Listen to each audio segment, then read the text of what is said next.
एक गांव में दो दोस्त रहते थे, एक का नाम मोहन और दूसरे का नाम सोहन था। दोनों में बहुत ही गहरी मित्रता थी।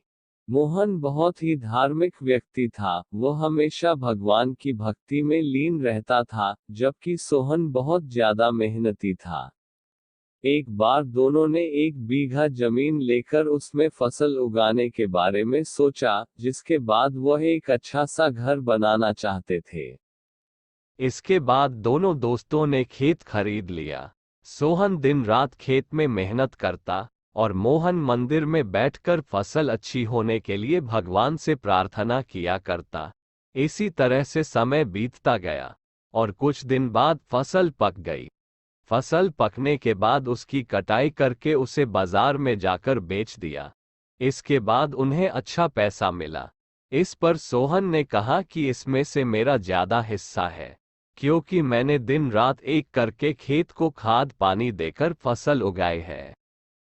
लेकिन ये बात सुनकर मोहन गुस्सा हो जाता है और कहने लगता है कि धन का ज्यादा हिस्सा मुझे मिलना चाहिए, क्योंकि मैंने अपने खेत में अच्छी फसल होने के लिए भगवान से प्रार्थना की है, और जब तक भगवान की मर्जी ना हो तब तक कोई भी कुछ नहीं कर सकता है। दोनों इसी बात को लेकर लड़ने लगे।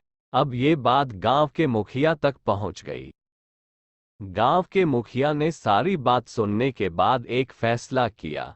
मुखिया ने दोनों दोस्तों को चावलों की एक एक बोरी दी, जिसमें चावलों के बीच छोटे छोटे कंकड़ मिले हुए थे।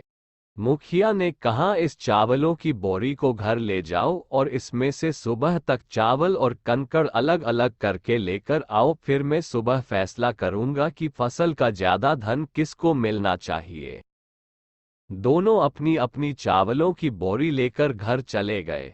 सोहन अपने चावलों की बोरी को खोलकर उसमें से कंकड़ अलग अलग करने में लगा गया।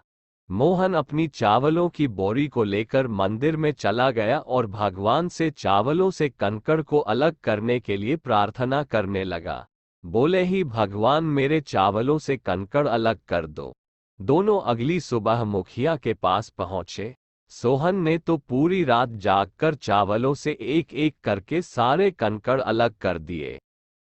इस पर मुखिया बहुत खुश हुआ और मोहन ने अपनी बोरी मंदिर से ले जाकर ऐसी की ऐसी मुखिया के सामने रख दी और मुखिया से बोला, आप बोरी को खोलकर देख लीजिए, मुझे भगवान पर पूरा विश्वास है कि इस चावल की बोरी से सारे कंकड़ निकल चुके होंगे।